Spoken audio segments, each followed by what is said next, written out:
rejoice about the games that we're enjoying. Hello and welcome to a Bad End Podcast. This is episode number 106. I am Joshua Calixto, accompanied as always by my friend, co-host, video game developer extraordinaire of smash hit of the future Cantata, Kyle Cuxtell. Kyle, how's it going? It's going well. I'm just writing down games that I've played recently because this is a video game podcast and you listener are in for listening to us talk about video games. It's a video game podcast. Yeah, I have been playing some board games. Oh, hell yeah. Yeah. That's new podcasts. We talk about board games because that's mostly what I play. Really? I play a lot of board games. Dude, I play a lot of... Well, how's Gloomhaven? Because I hear a lot of good stuff and I know you were playing that. Uh-huh. How is it? Well, so I haven't played Gloomhaven proper. I have, however, played Gloomhaven Jaws of the Lion, which is Gloomhaven is a big box. If you don't know, Gloomhaven is a giant sort of board game that effectively replicates playing Dungeons and Dragons at a baseline. People who play Gloomhaven and love it will get mad at me for saying that, but that's sort of what it's trying to do. It's trying to like simulate like grid-based Dungeons and Dragons experience on a tabletop. It's like a long campaign. There's like, whatever. It's very cool. It's very popular. And it's like actually supposed to be pretty good, which is in a world of 2020 and 2021, there are a lot of very big games that are very bad. So the idea that one of these giant Kickstarter monstrosities is good is actually surprising. Anyways, I played Jaws of the Lion, which is a smaller version of Gloomhaven that sort of like sticks a lot of what Gloomhaven does in like a pot and sort of like simmers it and kind of reduces it to sort of essential elements. And so it also is like much smaller and easier to play on like not a gigantic table. And I've enjoyed that. I play that with Rebecca every so often. It's good. It's like a fun way to hang out and play. If you got some buddies and you got the space and the time, definitely get the big box. But if you've got sort of a smaller group of people, Jaws of the Lion, you can buy it like fucking Target for like $60. Whereas the main Gloomhaven game is like $120, $200 or something maybe. Okay, I didn't realize this about Gloomhaven, that Jaws of the Lion one, because I saw it. Jaws of the Lion, it's good. Yeah. So yeah, this is Gloom. So Josh is bringing out a picture of Gloomhaven proper now. So one of the big innovations of Jaws of the Lion is that instead of what they're doing in this picture, which if you're listening, I'll tell you, which is that Gloomhaven has like modular terrain that you put down next to stuff to like build out the maps that you're playing on. What Jaws of the Lion does is actually basically makes the scenarios and the maps are part of this like spiral bound book that you just open up on the table and it's got these grids on them. They also have like a supplement book so you can open up to certain pages and kind of like position it next to the table. And they've actually, this was so popular that they have ported it to Frosthaven, which is the sequel to Gloomhaven. They're using a spiral bound book for those maps. So a lot of the innovations of Jaws of the Lion, which came after Gloomhaven, they're now just doing in like the next mainline game because it's like better. But all this stuff I'm seeing here, this is all in Jaws of the Lion. So like the same sort of way you track health, the little giant fucking dials to track like health and mana, the way that items work, the way that attacks work, where you basically you have an attack deck that represents your character. You pick 2 cards to play. One of them represents your initiative value, and then you play a skill from the top or bottom of either card. If you play the top of one, you have to play the bottom of the other. All that stuff is the same. Is the scenario really structured, or is it more like D&D where you have like a DM and or storytelling elements that you? So there's no yourself? DM, which is like the big deal with this, is that the whole game is sort of driven by players, and it's actually really funny. It's sort of related to video games. Actually, there's a video game tie-in because Gloomhaven Digital 1.0 I think just got announced that it's being released like maybe this week. So they've been doing it. They had a pretty good digital version that was like really well done. It wasn't just like playing a digital board game. It's very much like its own sort of thing. But it's an adaptation of Gloomhaven. Anyways, that is releasing now. But what you do in Gloomhaven that's sort of weird is that the enemies sort of have like AI. So you have to sort of act like a computer, and they have very simple rules. So it's like, units will always target what is next to them. Um, they have like movement rules where they basically choose a target and they will try to move to the target that they can most closely move to. They can like move around and stuff. So you kind of act like the AI that's moving the elements around on the map, but you control your player directly. The story stuff, that like the more what you would associate with like sort of downtime and D&D, is like not on a map at all, really. There is like a sort of campaign map thing, but it's like basically you pick up a book and you read like some text and you choose an option and then you do the thing. It's not like free form in that way where you're like exploring.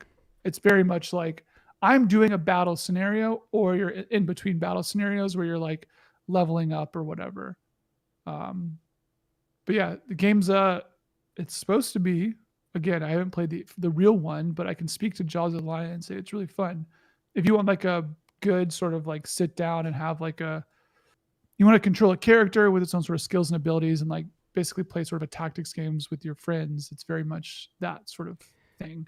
It's interesting how we're really mining this space between video game and D&D, where it's just like the gap of World of Warcraft on one end of the spectrum and then D&D on the other end, where it's like, free form thing that has just nothing to it, where you're just saying everything that happens, and then all the kind of structured little markers in between those things that really kind of determine what the shape of the game is, and how there's a lot of entertainment to be had from all kinds of things in between those spaces is really interesting. But I think what you're, oh, go ahead. No, you go ahead. I think what's actually really interesting right now is that I think you're starting to see a lot more board games move in the video game direction than you're seeing video games looking at board games necessarily. Like one of the big releases of the past month or two is this game called Descent, Legends of the Dark, I think is what it is, which is technically the third edition of this game called Descent. That has been a big sort of Gloomhaven-esque thing that's been released for the past like 15 years. But Legends of the Dark, the new Descent game, similar to Gloomhaven, it's like a tactics thing moving around on a map. But and this is sort of a trend that's also been happening, a lot of the computation is actually done on a phone. So it's like an app-assisted experience. And so you're doing things on your phone. You're like tracking inventory. You're like crafting. You're like doing all this stuff. And it's funny watching reviews of these things because a lot of people who are like playing this they don't like know necessarily the reference points that this game is like looking at. So there's another way to sort of review Descent. It's like so close to this line of board game and video game that you could almost review it like Skylanders, where it's like there's a board game component to what is largely a video game. But no one's really doing that. It's still like branding itself as a board game. You sell it in board game shops. You don't sell it at like GameStop. So it's looked at as a board game, but it's like so much of the sort of upkeep and management and stuff is done with an app, which people find divisive. Game's supposed to be pretty good, whatever. But I do think the spaces are colliding right now, or at least, I don't know, board games are trying to chase video games a bit. And I think video games are off doing their own weird thing. But Gloomhaven, no app, all tabletop, all digital. Yeah, I just got this one called Mansions of Madness. Oh yeah, it's got an app, right? Which does have an app, and it's really really in depth. And there's stuff that they can do with the game using the app that they weren't able to do kind of before. Oh, sorry, I didn't maximize this. But essentially, when they have monsters on the board and they're conducting their own movements and stuff like that, they can process that stuff on the app side so that you don't have to be, read the book and be like, move the monster 2 spaces this way, blah, blah, blah. They have, and they also have little VO sections that really help with the flavor and stuff like that. it seems like that's gonna be a challenge for board games, is figuring out what the right amount of amplification is, or the digitalization of these games is going to be, just because when it gets too digital, I feel like you lose a bit of that boots on the ground, kind of getting your feet dirty stuff that is kind of the fun of board games. But I will say, one of the most annoying things about playing board games to me has always been the like, roll 3 die. Okay, did you get a good result or not? Blah blah blah. Like, you do an X check to see if you see in this other room, or it's just like, I just want to fucking do it. Like, I just want, like, the simpler the better for me. The more this stuff is determined in another place where I don't have to worry about like doing the math and stuff, that's better for me, because that to me is friction, and I feel like apps can really help with this, while at the same time giving you the freedom to kind of do your own imagining and fill in those blanks on your own, which is kind of the magic of board games to me. And it being Halloween season and whatnot, I feel like this is a good little purchase. Good go. Yeah. What inspired you to buy Mansions of Madness? I was like bored this weekend. I was like, oh, let's go to the game store, and then went to the game store, and this was like one of the top rated games. They were like, are you Josh Calixto from Bad End Podcast? I wish, dude. No, we'd have to be like Critical Role or something for that. Speaking of which, we may talk about that later. But yeah, it's just Halloween season. I always liked like Betrayal at House on the Hill, and I feel like this is like the modern 2021 version of that. And I was just like, I think the app thing is really cool, and I want to see how that works. So I'll report back after having played it, whenever that may be, if I can amass enough friends to actually get a session of this in. But yeah, nice. It's exciting. But I have played actual video games of the video variety. Oh yeah, let's hear it. Yeah, I played Sable. Oh, you played Sable? I have played. Oh no, sorry, I have not played Sable. I was like, I know what Sable is. I have not actually played Sable. Sable's good. Sable's cool. I'm glad Sable exists. It's very, very chilled, very, very laid back. It's like Ocarina of Time on downers, basically. You mean Breath of the Wild?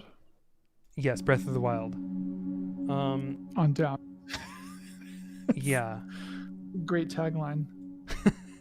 You got this cool art style, a lot of jaggies. It's got this kind of like stop motion vibe to it at times that I can't and I can't tell. I'm like, is my computer just chugging right now, or is this game just how the motion in the game works, you know? Breath of the Wild-esque in that there's a gliding function. There's like stamina bar to climb. Most surfaces, including walls, are just straight climbable. There's a lot of traversal, talking to people. There's Korok Seed-esque collectibles. But there is no combat system that I have discovered up until this point, having played like 4 or 5 hours. It's mostly just wandering around and doing little adventures and talking to people, and there's very little guidance. It's mostly just being a fucking vagabond and finding your purpose in this world, which is cool. A really great idea for a game, and it works in theory a lot of the time.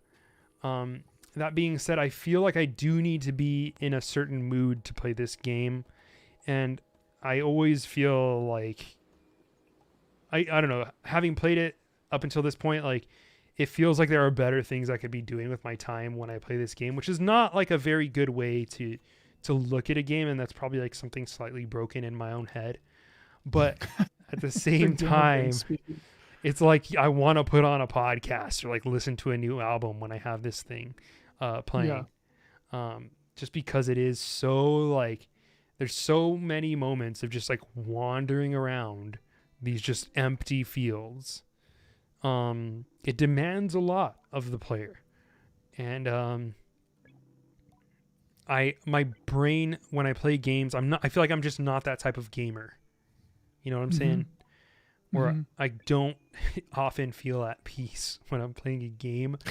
And when a game asks me to just bathe in this sedate nature, it sometimes there's friction with like what I actually want.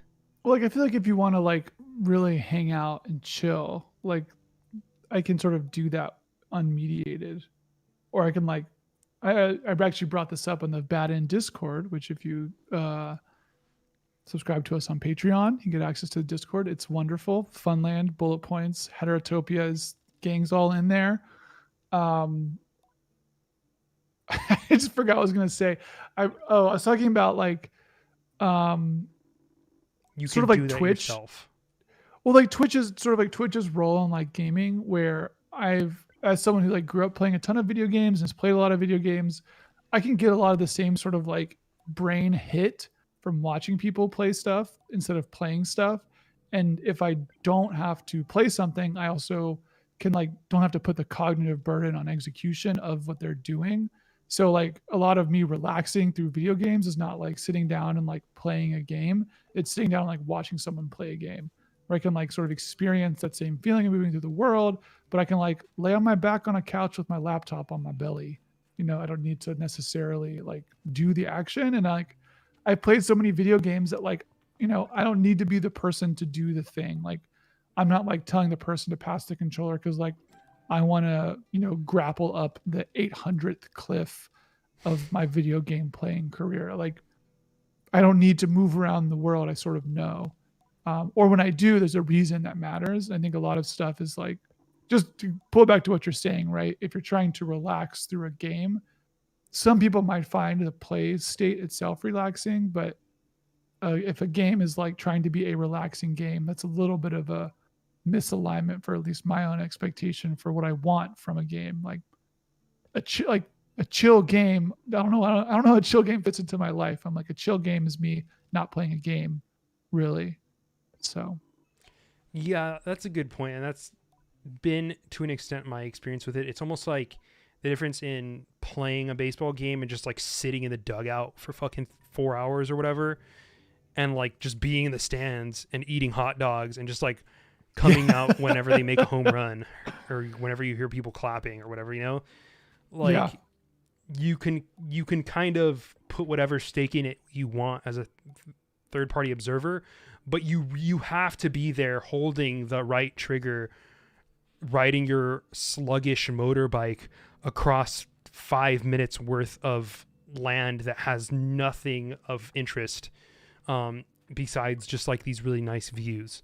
And there's something about being able to engage with it in a way that you want versus the way that like the developer intends, that is kind of freeing in a way, even though you are a third party.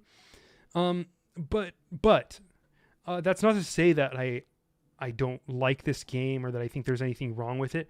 I think that it's almost ambitious in how laid back and low key it is and how much it wants you to kind of just soak in its world. I think that mm-hmm. it's a very authoritative way to approach game design that a lot of other games are not brave enough to do, you know? And I really like that about this game. There's a soundtrack by Japanese Breakfast. I don't know if it's all by them, but I think parts of it are.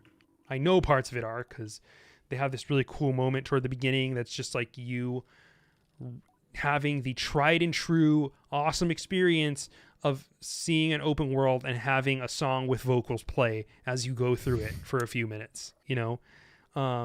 It's the whole Red Dead Redemption Mexico deal, which they did again in Red Dead Redemption 2. Spoiler alert, D'Angelo song.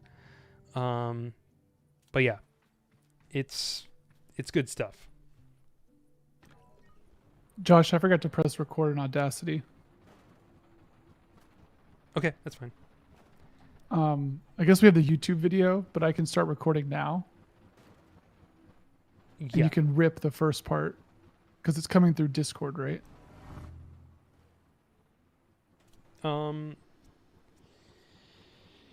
Hmm.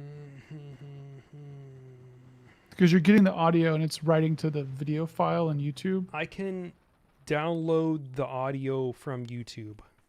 Yeah, so you could do YouTube DL to download my audio, which you're having streamed as the source from my mic, which is the good mic, and then you can lay back in from here. Yeah, Right? but if I download the YouTube stream, it'll have my audio in there as well. Yeah, as long as we don't talk over each other. Yeah, I won't be able to like isolate and sweeten that audio, but it is what it is. Sorry, we didn't do the countdown. It totally fucking threw me off. We did.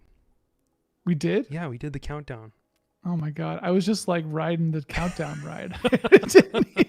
I didn't even start recording. All right, I'm gonna start recording in 3, 2. Wait. I'll do the countdown. That way I have it in my audio. Okay. 3, 2, 1, record. I feel like we've done audio. You know, we get it right a lot, but it doesn't soften the blow when we get it wrong. Yeah. I mean, it is nice having the actual stream now. Yeah. Yeah. It's good that exists. But yeah, okay. I think we can move on. I just want to make a small note about Sable. I started playing. I don't know. I'm like, I play Breath of the Wild like you sip a fine wine or something. I'm just sort of always taking it in a little bit. And it's funny watching people play Sable and talking about Sable and kind of having Breath of the Wild still pretty top of mind. I think because like, I think one thing that Sable really does is it gets right a lot of the parts about Breath of the Wild that a lot of other Breath of the Wild likes get wrong. Like we talked a little bit about like Genshin Impact, which is sort of very Breath of the Wild adjacent in some ways, but in other ways has like a totally different like sense of priorities about what's important. And like for Breath of the Wild, for me, like I am not there for most of. I mean, I don't know. Like I'm like less interested in the combat. I'm less interested in the dungeons of what exists. I'm like less interested in the divine beasts or whatever. And I'm mostly just about like running around and just sort of existing in the world. And I think that looking at Sable, it's just like leaning into that part of what makes Breath of the Wild really cool. Whereas every other game tries to basically take Breath of the Wild's formula and like fill in all the gaps. Where they're like, we have the aesthetic, we got like the cool sort of exploration, but like we don't want you to have downtime. And Breath of the Wild is like very okay with downtime. And even then, like the moments that aren't downtime aren't even these like big, like really big battles or something. There's sort of these small little punctuated points. So it's not even about how like accents the big moments. It's just that what's sort of cool about Sable is that it seems like going in the opposite direction of learning from Breath of the Wild to say like, can we make a game that is just like very chill? And yeah, it seems to do that. This also looks very Breath of the Wild here. It's like giving you a spirit stone or whatever. Yeah, like the runic designs have a little bit of that Sheikah stone, Sheikah slate vibe to them. But I think, you know, the creativity here is all over the place. And I do like that it has like a very rich world to explore. That's also just kind of weird in a refreshing way. You know, like instead of Korok seeds, you collect these little chum eggs, they're called. And it's just fucking weird, man. You just see this like little worm floating around. And like when you come up to them, it like just plants itself on the ground and pops out something that looks like basically a Fabergé egg. Just like it's more nondescript. It's like a robin's egg type looking thing, but it's on like a pedestal, and you collect those for more stamina to trade in. But yeah, I mean, I feel like I'll come back to this game when I'm in that mood, when I want to just kind of vibe out and chill, and it's nice to have that option. I feel like one thing that games don't really have much of is like games to feed different moods, you know?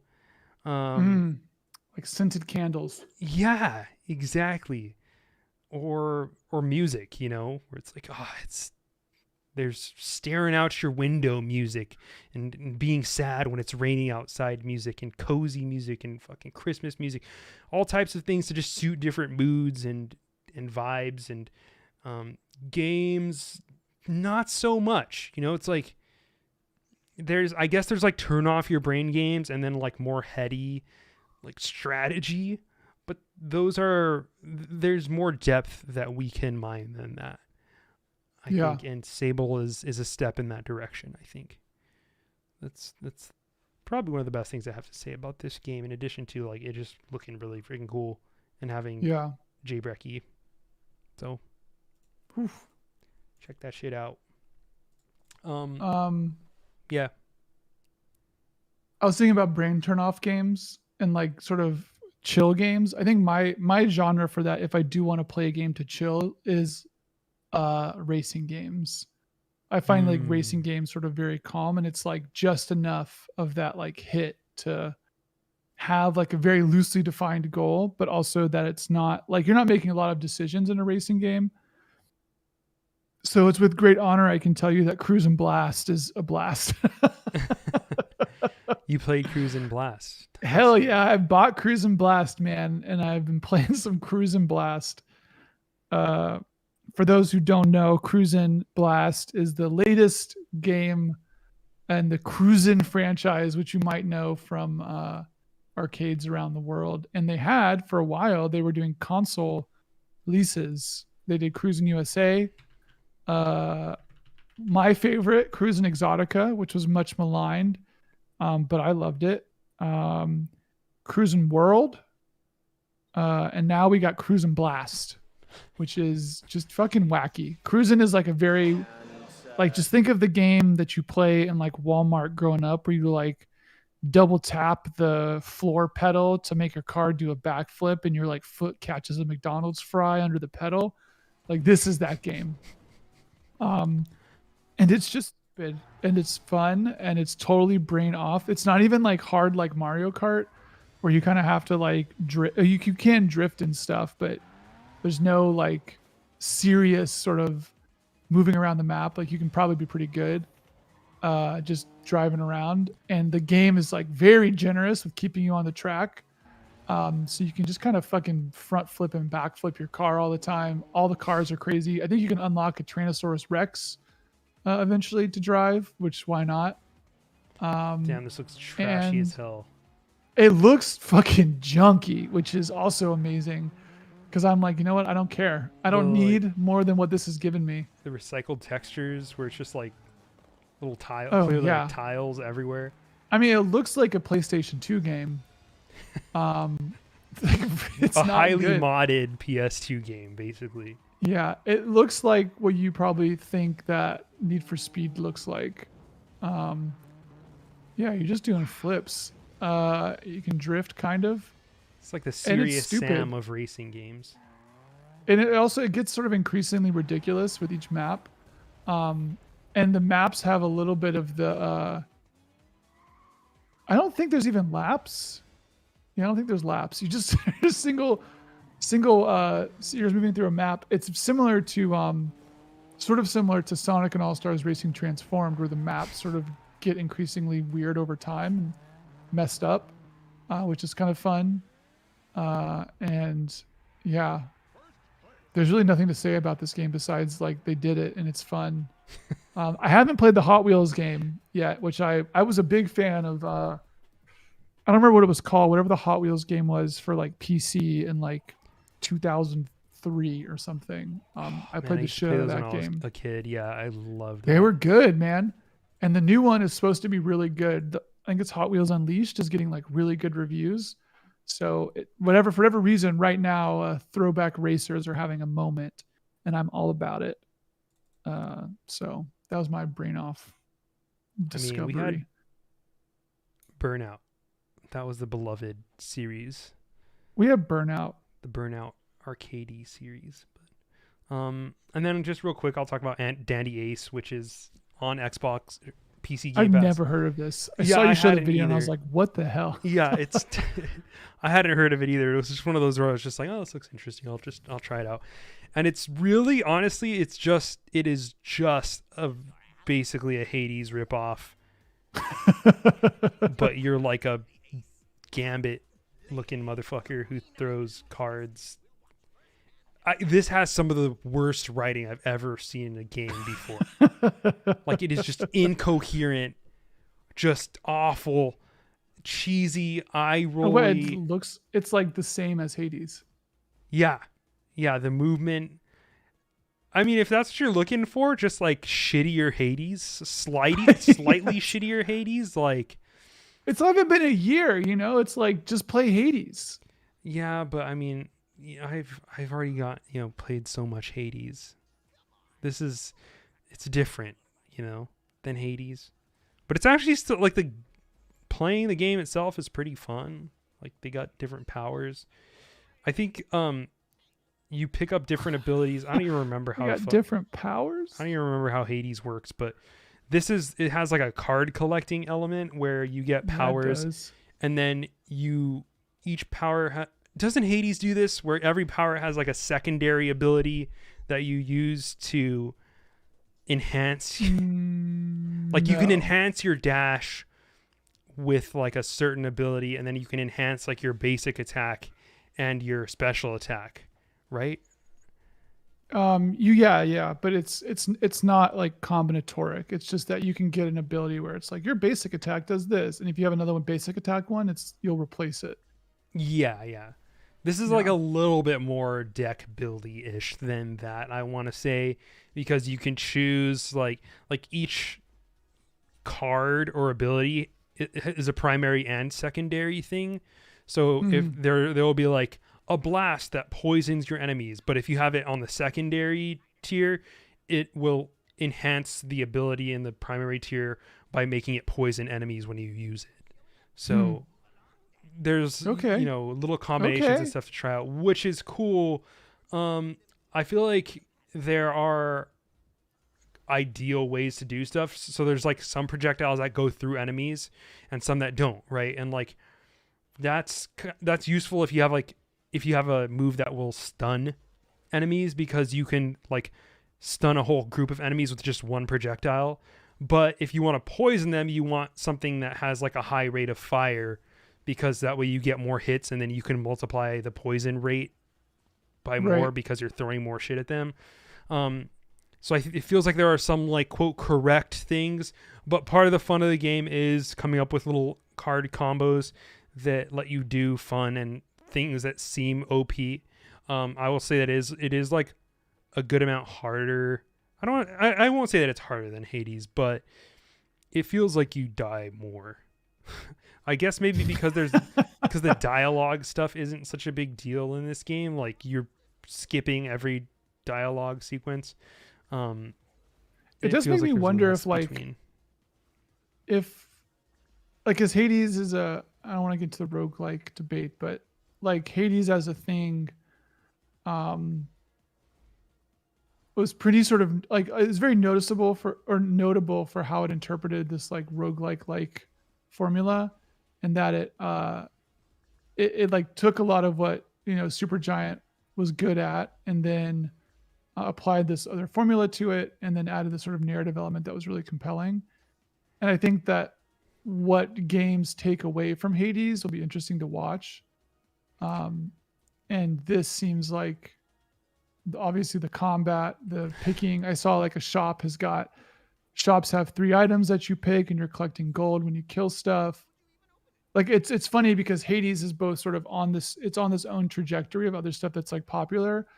And then at the same time now, I wonder if it's sort of almost something Dark Souls, right, is sort of set this stake in the ground that we're now going to see a lot of games that are like Hades, instead of necessarily kind of moving along that path of like what's next after Hades. Sort of like how like card battlers started because of Slay the Spire, and then for a long time we like just got games that like looked like Slay the Spire. And we're starting to see like a little more innovation there. And Slay the Spire is still better than like a lot of those games, Yeah, yeah. which is funny. That's the thing with Hades too, though, is that like I still play Hades every once in a while, and I still find like new fun combos to try just with what it's got there. And so it's hard for me to be like, I want to play a different game that's sort of like Hades, but not really, because I don't like care so much about any of the individual mechanics of Hades that would draw me to another game. It's like very much the whole package is what's interesting to me. Whereas I think like there was this game that came out like 2 weeks ago called like Storybook Brutal. You know about this? No, Storybook. Let me look it up real fast. it's not like Sexy Brutal. Not Sexy Brutal. Storybook Brawl. And it's sort of this like Hearthstone-y magic game. And like you look at it and it like looks like Hearthstone and Magic. And there's just like people who like will just play those types of games because of the core mechanics. Mm-hmm. And I'm wondering if like that sort of attraction is the same for like obviously it's the same for card battlers. And I think it might be, I'm interested to see if it's the same for Hades, where just that specific little trifecta of things that Hades did, people will play other games because they have those mechanics versus just like kind of playing Hades for the whole package. Right. So I don't know. Yeah. I've actually played I played a game that was also a Hades like. Have you heard about Into the Pit? No, not at all. So this is one Steam Fest is going on right now. I don't know if it's still happening. I mean, it might be over in like 2 days. But it's basically like sort of like retro FPS revival game meets Hades, where you're like playing a game like a New Bloods game or whatever, where you're like running around, feels like Doom and Quake. The levels I think are maybe slightly procedurally generated, but you're picking between rooms, and rooms have powers that like give you passive abilities, and after you beat a room, you get to choose a power. And I think this is a game that like I'm sort of thinking about when you're talking about whatever the dandy game you just named was called, but like are the core mechanics of Hades themselves like so appealing that people will play games just for that sort of core loop, or is it like sort of a one and done with Hades?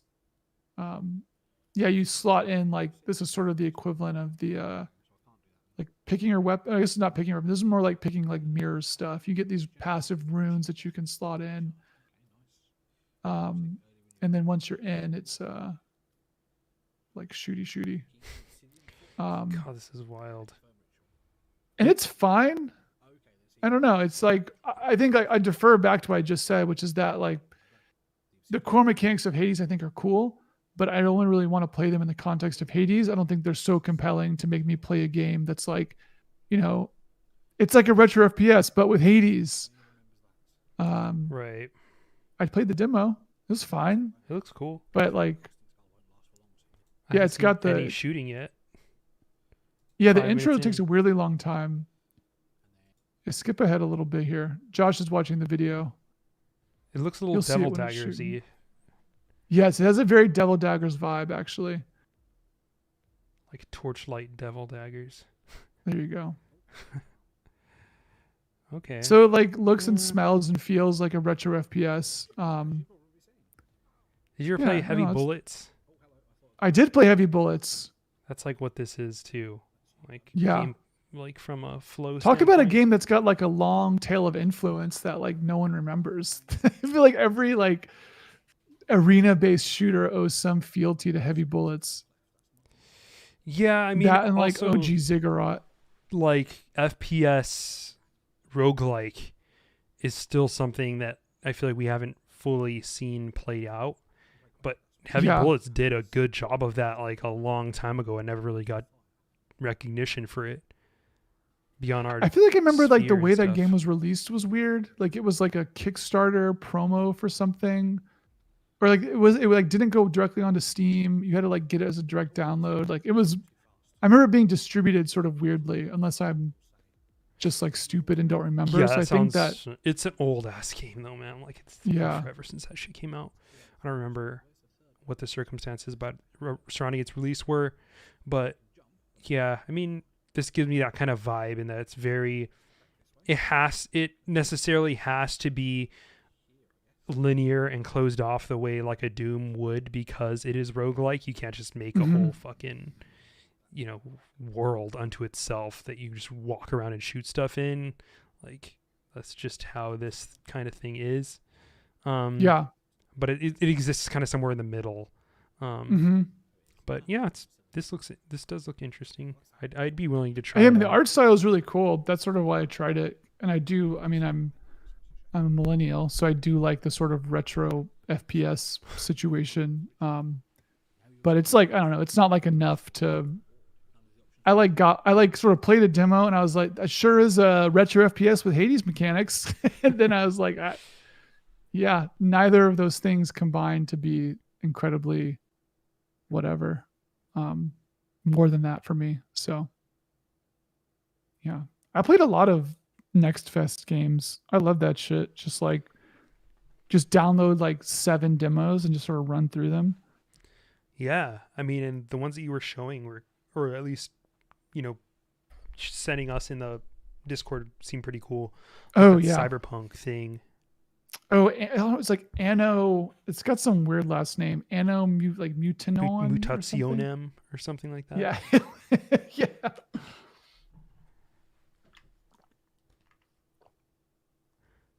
Kyle's taking a sip of Wawa. Sorry, I'm taking a sip of water. What else did you play, Josh? Other stuff. I played like a little bit of Scarlet Nexus, but not enough to feel comfortable talking about. Oh, I finished Deathloop. Did we talk about that? Did we talk about Deathloop? We talked about Deathloop for like a couple minutes, but I had just started.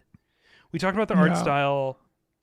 Man, I think I just listened to a podcast about Deathloop, so I like feel like we talked about it because they talked about it for like 20 minutes. Yeah, I don't want to talk about it too long because we have a lot of listener questions and I want to make sure that we have time to address those. But Deathloop, God, the ending of this game was so bad, dude. Did you have to drug your wife? No wife drugging. This is a reference to 12 minutes, by the way. This is weird. We do not mention this casually as that game does.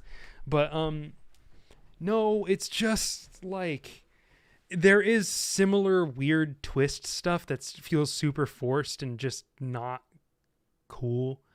Just super thrown in. And then it's got the fucking, what is with the like cool edgy art style first person shooter that is like artistically inventive, has a totally awful ending and some weird choice that you have to make at the end. That is totally a thing. You have to make a choice at the end? Yes, you do. They're like, we need replayability, so what if we just add a choice at the end and then we make them play the whole game again so they can see the outcome? Dude, and it's legit like you could just watch the other ending on YouTube type thing too. You know?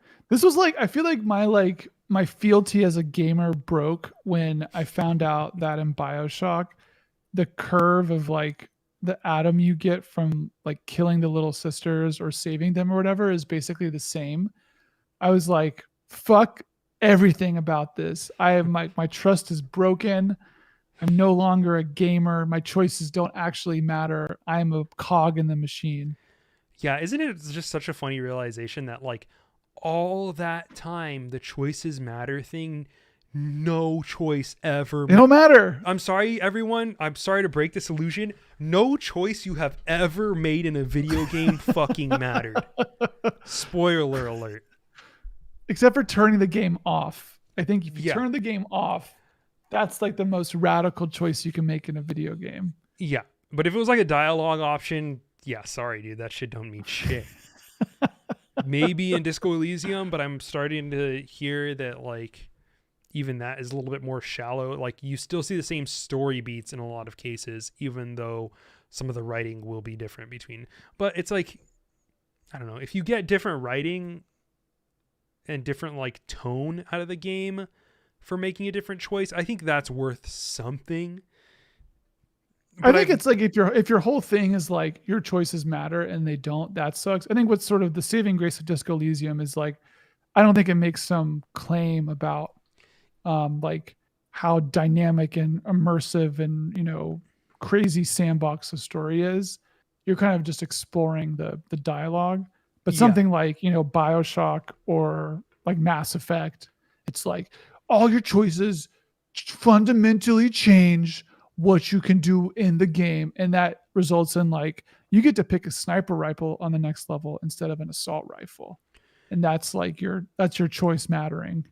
Yeah, it's like you get your choices will determine whether this character dies or the other character dies. That's Yeah. like the whole extent of it, or whether everyone, like, it's just basically what fucking people die in the game is what your choices do. And I mean, the reasoning makes sense, right? Like, content is expensive to produce, so you like kind of have to hedge your bets. And then we get back to talking about time loop games where choices do actually matter, but they do it at the like it's a sliding scale, right? Like you have to cut your corners somewhere. You can't have infinite choice and infinite games. Like it just doesn't happen. So you've got to like choose how to like box that in. So if you do a time loop game like Outer Wilds, it's like, well, we can have choices matter because we're only working on a scale of like 13 minutes. If you're working on a scale of like 80 hours, you can't have an immersive, like giant branching narrative because your game gets exponentially more expensive Yeah. and there's not infinite money. So you have to sort of cut it. So yeah. I'm sad to hear there's a stupid choice. I didn't want to really play Deathloop anyways, and now I'm like, I don't, whatever. Dude, it's just the ending is just so like, I'm not a person to be like, oh, it's so anticlimactic, or oh, the ending wasn't like, they didn't perfectly resolve everything. I'm not that person who's like super annoyed when plot stuff isn't neatly tied up.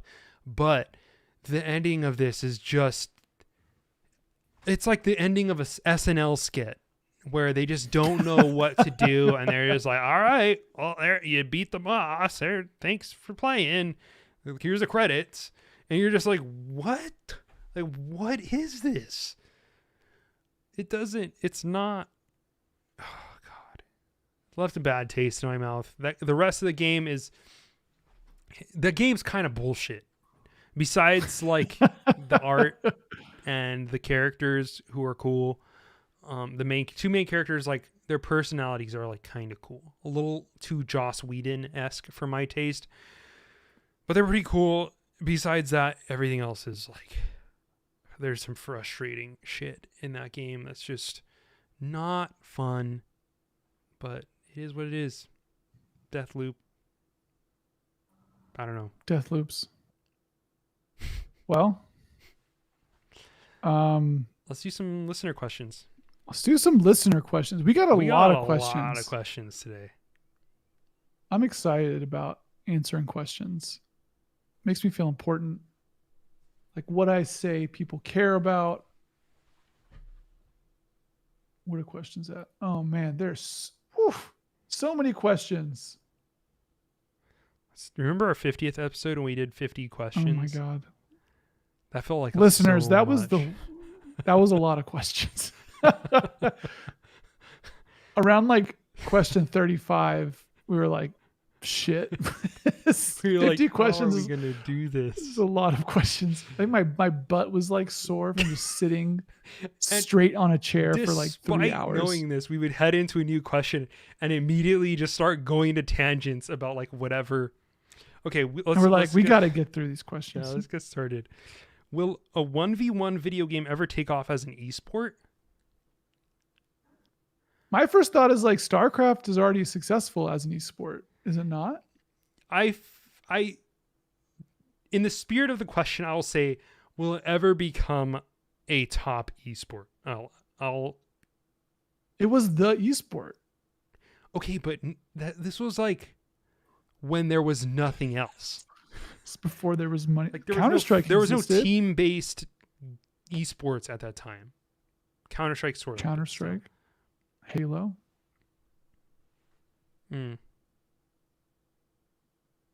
I think the spirit of the question, I mean, like, I wanted to talk about this a little bit in the proper game section, but I think one thing that's been interesting in the past few years, actually, I think, there's another question that is going to, oh yeah, the question right under it. What are trends you thought would take off but never did? This is sort of related to this. I was really surprised auto chess has not been bigger. Um, like at the start of like 2020, like 2019 ish, like auto chess was so hot that it definitely looked like it was going to be like the big thing next that was sort of going to like supplant MOBAs. And it like didn't. I think there's like a lot of possibility.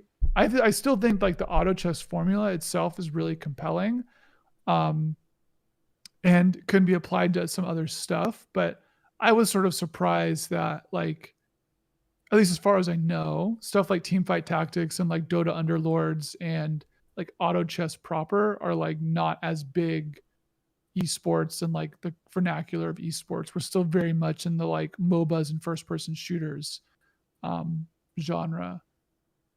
It is Um, surprisingly big though. Like I never expected it to be the top thing, and but I think it has settled into its niche as like the fourth or fifth top thing, you know?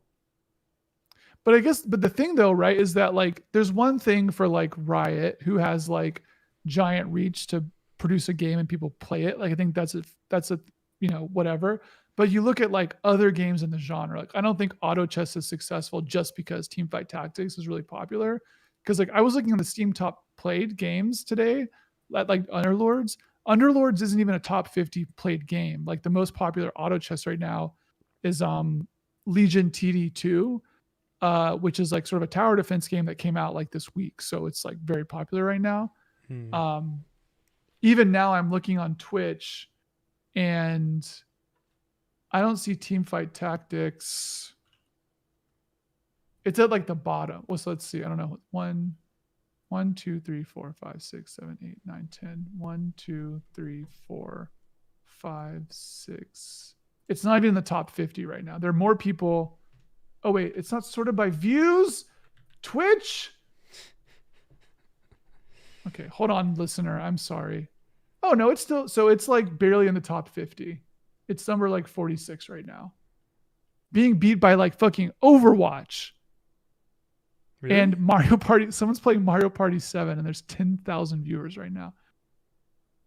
Yeah, like it's not a top game on Twitch right now. League of Legends is number 3. CS:GO is number 4. Fortnite's number 5. Apex is 6. Like I think there was like, I'm just surprised that is like not like huge, like huge. Like even I think just looking at sort of people who are making copies of it or something, it seems like we got this sort of blast of them when it was big and then just sort of like kind of tapered off. I don't know. That's my answer. What do you think? That's a good one, honestly. I don't know. They use the example of the Nemesis system from Shadow of Mordor or whatever the first one was. But I almost wasn't expecting that to take off because it was like such a, I don't understand. They made it too much of a press beat. Dude, They made it where if you're gonna do it, you're gonna copy it. Everyone was talking about how amazing the Nemesis thing was, and I really did not care about that thing. I was going to the game and I was like, "Oh, this Nemesis system is gonna be so cool." But I played it and I was like, "It's just like a boss." I don't understand what the deal with the Nemesis system thing was. It's that when you see someone, they're like, "Oh, you didn't kill me last time." Yeah, That's the effect. It was the equivalent of in TF2 when someone kills you a bunch. And it's like revenge. It's like, oh, it was just, so that's basically the Nemesis system was in TF2. That's a good take. a little marker over their head that I just did not care about like at all. Man, looking at these Twitch things is kind of a trip, seeing what people are watching. Yeah. Dead by Daylight is one of those games. It's like, who the fuck who plays this? Who's playing that? That one, and there's another one. I went on a date. What's the zombie parkour one? Is that Dead by Daylight? No, that's Dying Light. Dying Light. Yeah. Who? DBD is like weirdly popular. You And went on a date and someone was like, someone was you played Dead by playing. Daylight. No, I went on a date and like went to this person's place and they were playing DBD. I was like watching them play DBD and I was like, this, how is this game? Who plays this? I didn't understand it, but it's free to play, I guess. So I guess that makes it make more sense. I think we gotta like, we really discount as like employed adults the pool of free to play. I think we talked about this like last episode or the episode before that, but like just the quality of what you can get for free in games now is outrageous. What is Garena Free Fire? What the hell is that? I don't fucking know. 51K viewers? Someone asked in Discord, what game would you want to be an NPC in? What would you do? I would want to be the barista in Animal Crossing or Blathers. Animal Crossing would be that's a perfect game to be. You don't have NPC a job? You don't have a job. You get like cool furniture and people fucking love you. They get like cards of you and they buy merch dedicated to you. You know? And like they remember your name. In what game do people remember the NPCs' names like that, you know? What's next? Someone asked me, or I guess they're just tagging me because I asked the question. What aspects of Undertale / Deltarune should other game devs try to imitate? I've never played. I played Undertale for like 5 minutes and was like, I don't think this is for me. I should probably. I haven't played Deltarune. I played Undertale. I think one thing that's sort of nice about Undertale, which I also brought up in the Discord, so sorry for rehashing this. I think it has the appeal that it's got like, okay, Josh, listen to me. We've talked about this a little bit before with like Ghost in the Shell. And you remember like the speech in Ghost in the Shell? Mm-hmm. So I think the speech is it's like a very potent thing that a lot of media has. The speech being like someone in the piece of media, whether it be a game or film or something, basically like tells like one of the main characters of the plot, like how much sort of smarter they are than them and how they've sort of been fooled or something. Or like there's a bigger plot going on and there's something with like transcendent thinking and how they're like everywhere. It happens in Ghost in the Shell. It happens when you talk to the Reapers in Mass Effect. And the same spirit of like the speech, if it like hits you when you're like 16 years old, it is like the most fucking groundbreaking thing. And you'll remember it for like all of your life. And I think that Undertale has like a very, very, very, I can't remember if there's like a version of like the speech in Undertale, or it's sort of like the would you kindly thing in BioShock. I think Undertale is like a few sort of versions of something similar that people like hit. And I think if you're a game developer, if you just have one of these sort of scenes or like you have a plot that lends itself to that, that can be very potent for someone in the age group that's targeting. Also, I think the art style of Undertale is very simple and allows for people to produce fan art really easily. Like I look at something like Among Us, I think is very similar. The art style is like super basic. So like literally anybody can draw an Among Us character. And again, thinking about how we shouldn't discount free stuff, we should not forget to discount the power of like a 12-year-old and a Sharpie on like their school notebook drawing their favorite game characters. And like everybody can draw a fucking character from Among Us that like looks roughly correct. So have like a compelling coming of age speech, have very simple art, and that is your key to game success. An Amogus. Have an Amogus. Someone asks, if you could please eliminate 3 games from history, that would most stem the tide of new releases, which 3 would you pick? This is the killing baby Hitler of video games. Yeah. Assassin's Creed. Yeah, 100%. That's basically anything Ubisoft. Like, I am sorry, but the award for most fucking throwaway games of the last decade, the most fodder bullshit game award, goes to Ubi. And maybe I'm I feel biased. like it didn't have to be that way. You like look at Assassin's Creed 1 and you're like, it didn't have to go this way. It didn't have to happen like that. It absolutely did not. What else?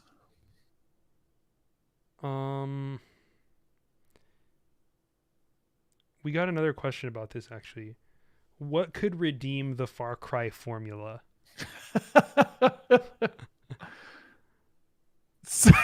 Someone said in the Discord today that Far Cry could benefit from a 19-year hiatus like Zelda or like Metroid. Like Metroid?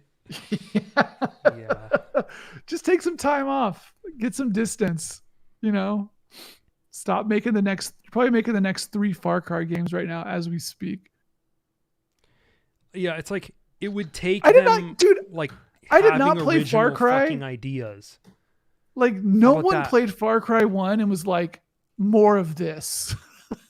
There's not like, I don't know why, like this, it's just like the older you get, the more you realize what survives is like fucking bullshit. Like there is nothing compelling about Far Cry 1. Maybe at the time, I don't know. I played it like 10 years ago or whatever. And I was like, why did this get a sequel?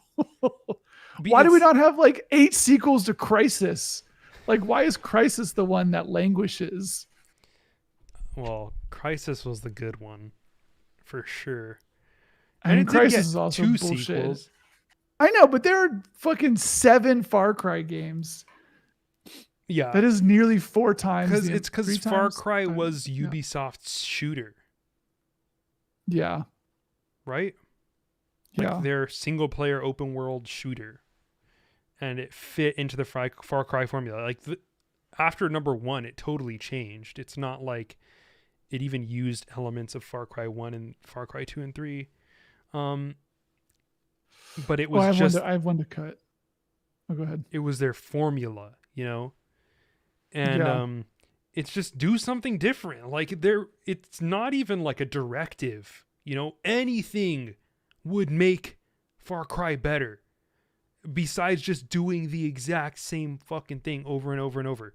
It is bonkers the extent to which they just recycle all of the same shit. And that they did it in Horizon Zero Dawn, which I was playing that game and I was like, I cannot understand how people enjoy this. You're just running around picking up fucking sticks and like building slightly better material with a different color. It's so weirdly like transparently carried on a sticky that it's just not cool. And like the world wasn't compelling enough for me to really enjoy playing it. There was a lot of weirdness with the movement and frustration with the missions and shit. They need to do something different. They need to actually like try something. You know, it's not that, I mean, it's hard, but it's kind of also what the job is, in my opinion. I think one to cut. You ready for this? Yeah. Super Mario. Which... That's a take. I'm not saying Mario's bad. I think Mario's fine. I think that like the long tail of like the platformer is insane. It is like fucking wild that there are so many platform games that are just doing like the same thing, which is two things are possible from this, right? Both are incredibly depressing. The first one is that like there's only one outcome of this. That's not killing all the platform games. It's that like, did we really just get games right then? And that's it. Like we did it in like 1980 or whatever. That was like that's it. That's the pinnacle of video games, because we seem to not be able to stop remediating like that exact same experience over and over and over and over again. And it just doesn't stop. There's just like always new platformer games that are like, it'd be like, I understand like you make a platformer as your first game to like, you know, do it to like, it's a simple system to make. But like the fact that there are these games that are released and like have budgets, they're doing platformers. It's like, what the fuck? Why are there so many platformer games?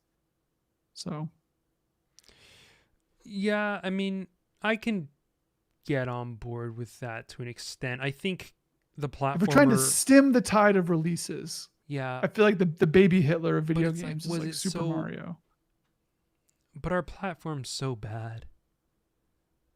No, but if we're trying to cut down the amount of releases, Okay, all right, okay. It's not. You're seeing it as like not a qualitative thing. I'm seeing it as like what could we most afford to lose, as opposed to like trying to what would influence the most if we pulled out this card from the bottom of the house of what cards. could we lose? Yeah, I guess. Yeah, that's a good one. Ubisoft's games is mine. What else we got? Someone asked, is Metroidvania the worst genre moniker in gaming? Yes, I think it's fine though. I used to get really pissed off about Metroidvania, but now I feel like I don't even. It's just like. It's how words happen. We got Souls-like. Oh god, they're all bad. What's the Hades-like There called? is no denying that H-game? that Metroidvania is bad, like a bad thing to call a video game, but they're useful. I think it's bad if you you don't talk to other people who also have specialty fields. Like if you like other people have ridiculous names for other stuff in their fields and they don't have a fucking conniption about it when like someone brings it up. They're just like, yeah, it's fucking weird that it's called like shoegaze. This thing. Shoegaze, like dude.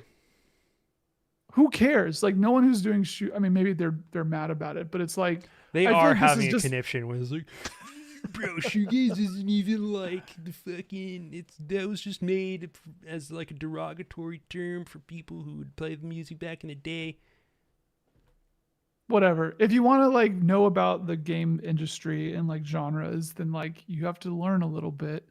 And like Metroidvania is the word that it is. Oh well. Yeah. We also have fucking D-pad. That's also stupid. Doesn't make any sense. I mean, it makes sense, but like fucking D-pad. We have a distinction between shoulder buttons and trigger buttons, both of which are on the shoulder of a controller. How do you define the shoulder? Like crazy it is that we still call movies? Yes, that gets me frequently. You're like, it's because they're pictures that move on the fucking screen. Move, dude. That's why we call them movies. It's like, what? Like when I first learned that that's where that word came from, I was just like, it's like if you hear someone calling someone a blockhead. It's got that vibe, that energy, real blockhead energy to it. Yeah, let's. Are there any games which were over/underappreciated by the critics that you have a lot of respect for? I think the whole podcast is often predicated on games that are overappreciated by critics. Josh, are there any underappreciated critic games that aren't League of Legends that you have a lot of respect for?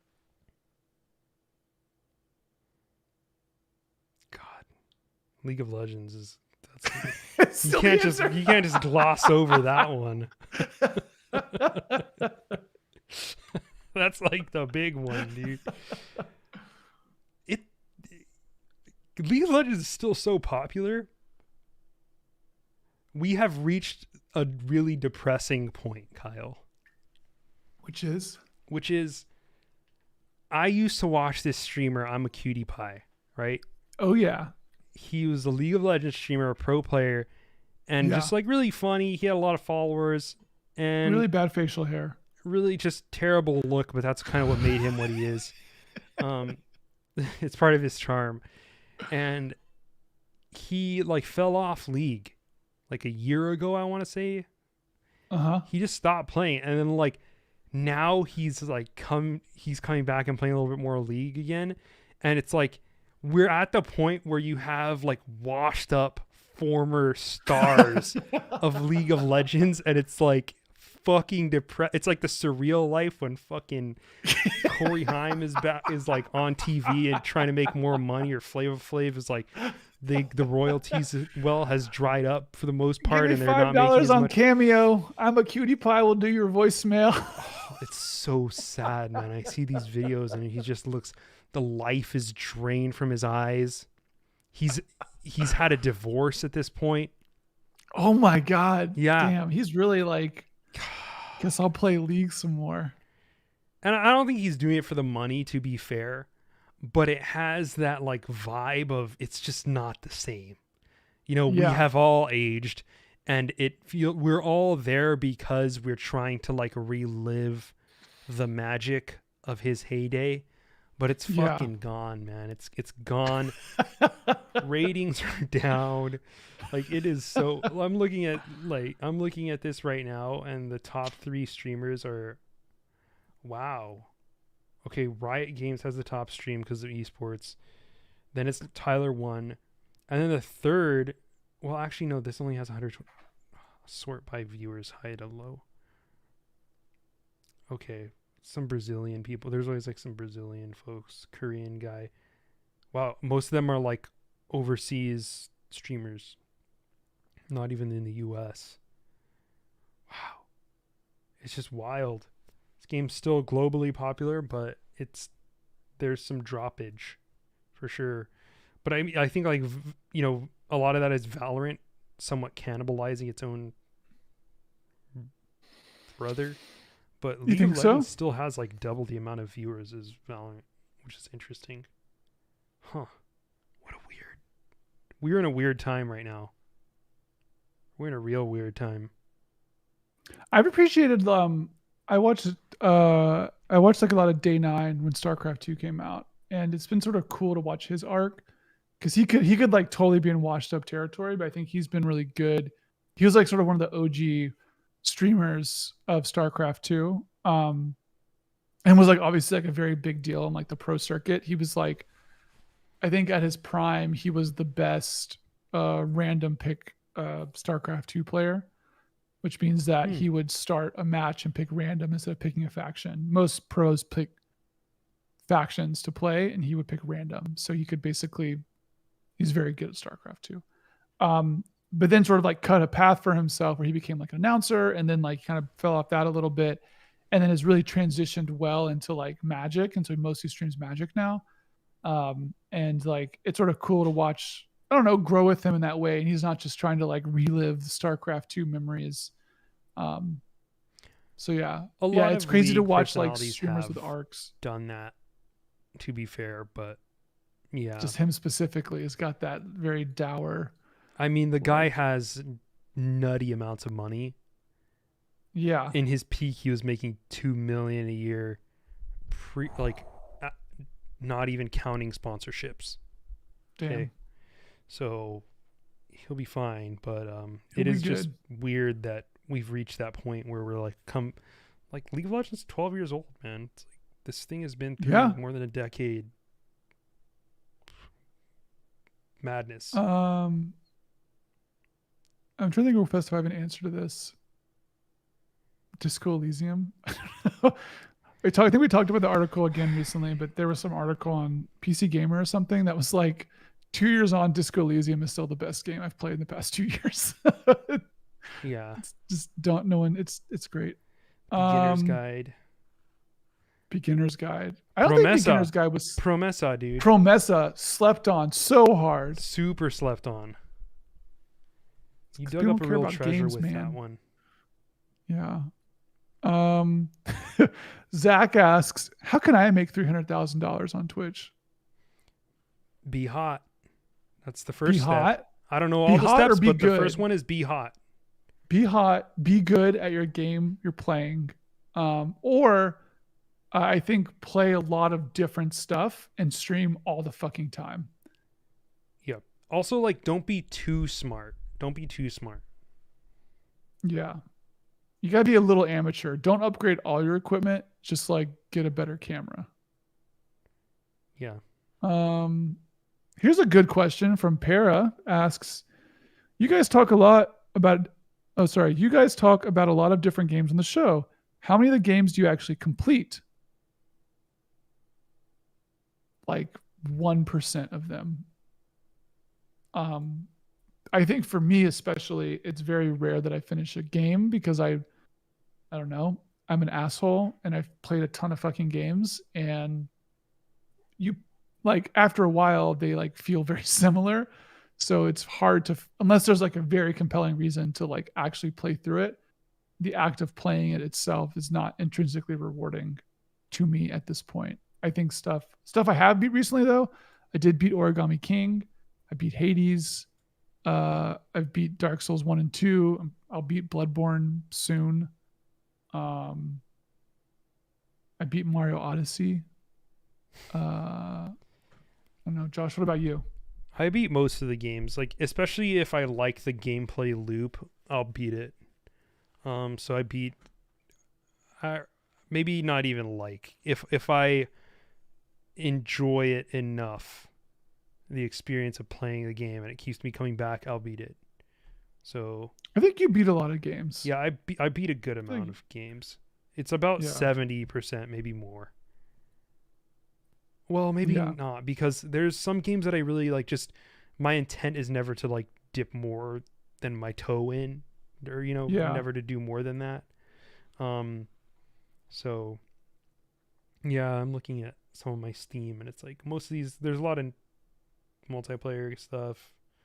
But I've beaten a lot of these, and the ones that I haven't beaten are like just games that I just didn't really like that much. Horizon Zero Dawn. Like, I spent like this full fucking $60 on it because I was like, I need to see what the hype's all about. And just disappointed about that game. That game is overrated. That game's super overrated. Like, Katie was really right when she gave that shit like a 2.5. That game sucks.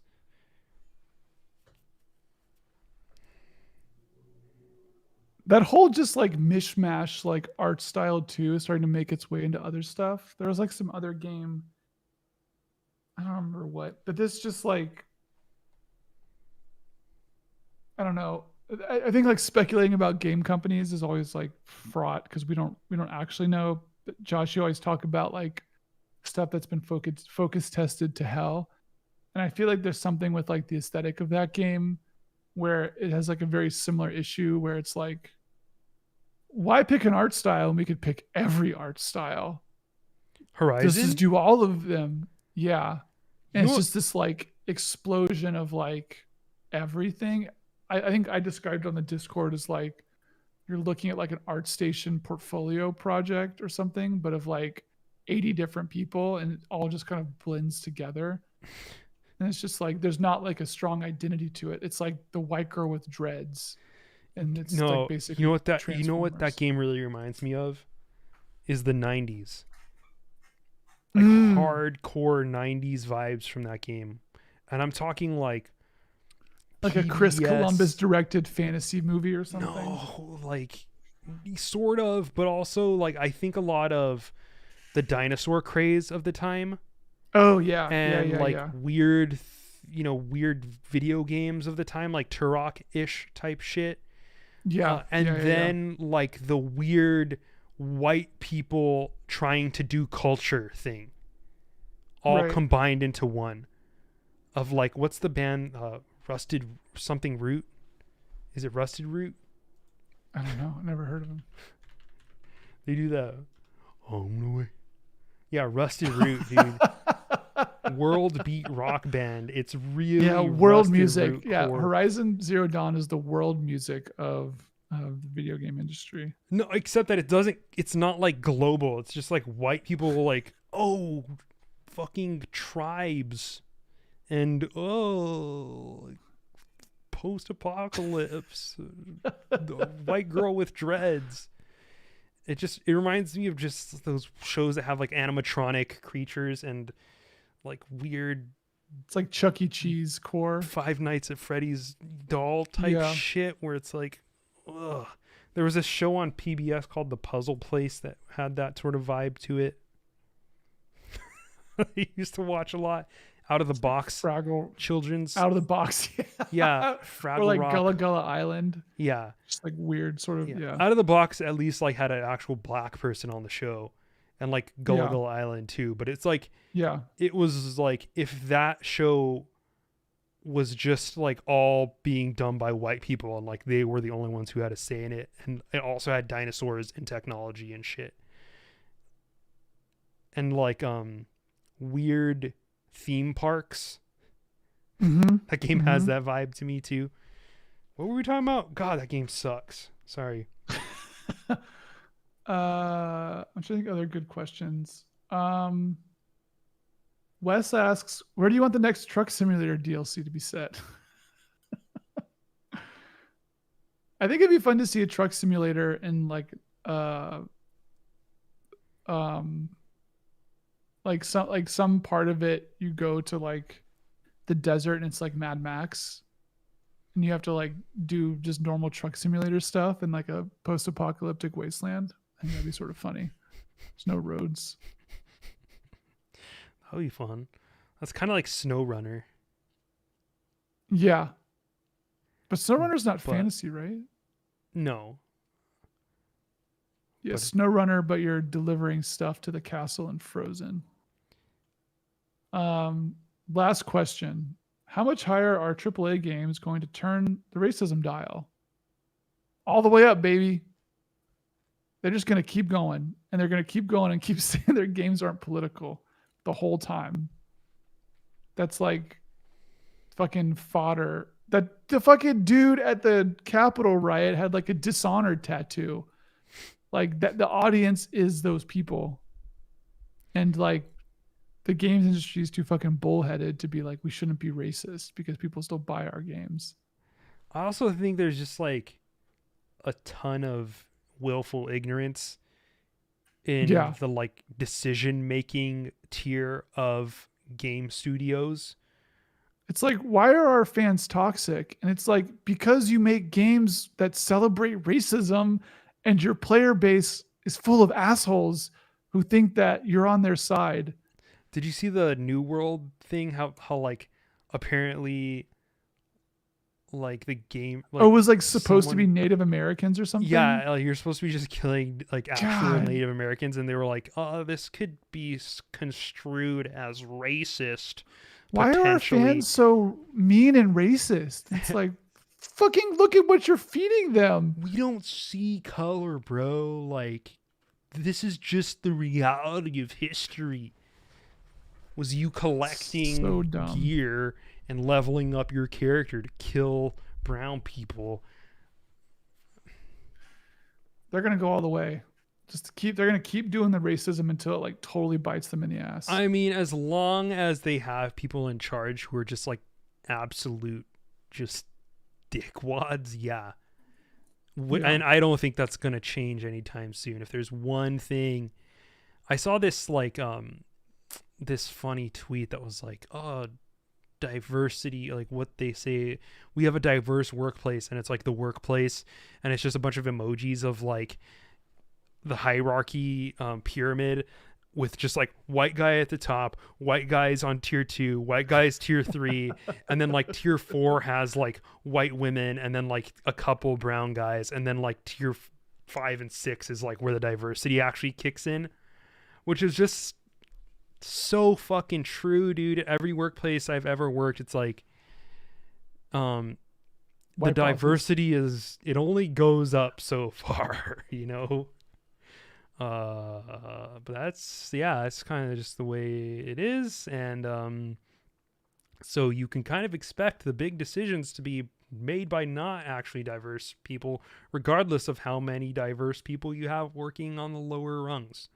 So yeah, that's why this stuff exists, and that's why it's not going to change anytime soon, unless it's by like, I mean, I'm talking obviously about larger studios here. Obviously, there's smaller ones that are doing stuff right, but we're talking about AAA, so I don't think any of these things are going to change soon.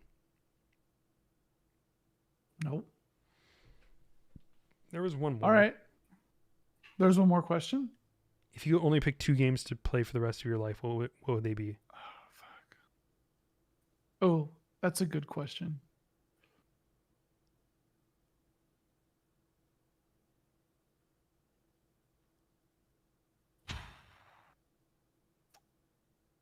Devil Daggers. Oh my god. Okay. And like Morrowind. Final Fantasy 14. Oh, good one. Is it still getting updates for the rest of your life? Or do you have to play it in its Ideally. state? I fucking hope. Final Fantasy 14, no updates. And League of Legends. That's good. Easy answer. I'd maybe swap Magic for Devil Daggers if it's getting updates. Yeah, I could see that. It's funny. I feel like this is a ridiculous question in some ways, but I'm also like, I don't know, if we start doing space travel, like bandwidth is probably not great, and you probably have to limit your bandwidth because, like, I don't know, you're on like a fucking spaceship and you got to beam important business calls back to Earth. You can't like download a Final Fantasy 14 patch. They're like, sorry, can you not talk to Mission Control? I have a 28 gig download for my new mount. Pause everything. That is not the direction I was expecting you to go with this. But I'm just like considering a situation where that would actually be the case. And so assuming society like doesn't collapse and you're never going to actually take like a game console to a deserted island. But I was like, I could see it if you're on like a generation ship, you've got to like, you kind of got to pick what you want and like get all your games downloaded to your hard drive. What if you had LAN Final Fantasy 14? But you're still not getting content though. This is the thing. You got to get those new patches. Damn it. You got me. You got me there. Gotcha. Couch co-op, dude. Video ball.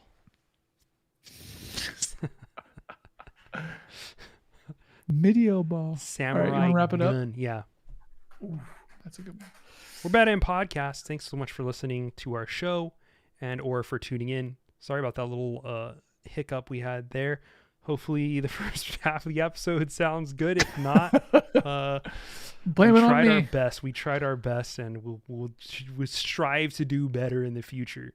Maybe I'll just like record it in another intro and be like, we lost the first half of this episode because Kyle forgot to record. But we talked about board games though. I want to get some of that stuff. Yeah, juicy board game content. Anyway, you can find us on the internet, Bad End Podcast, on Twitter, badendpod@gmail.com. If you want to email us, patreon.com/badend to support us. Support our friends at Superculture Network, the network that we're a part of, which includes Funland, Bullet Points, Superculture Review, Heterotopias, etc., etc. And like us and review us and subscribe and do all that stuff. You can also watch this episode on YouTube. So search Bad End Podcast on YouTube and you can watch us moving and you can like see the actual clips that we're talking about of these video games.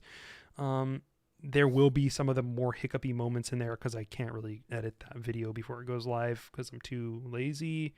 But still, I think it's fun to watch on YouTube, and some people would prefer to watch it that way, like kind of have it playing on another monitor. And I think like watching the gameplay and seeing what we're talking about adds something to the show, so you can watch us there. But yeah, thank you again for listening, and we'll see you in a couple weeks. Later. Bye.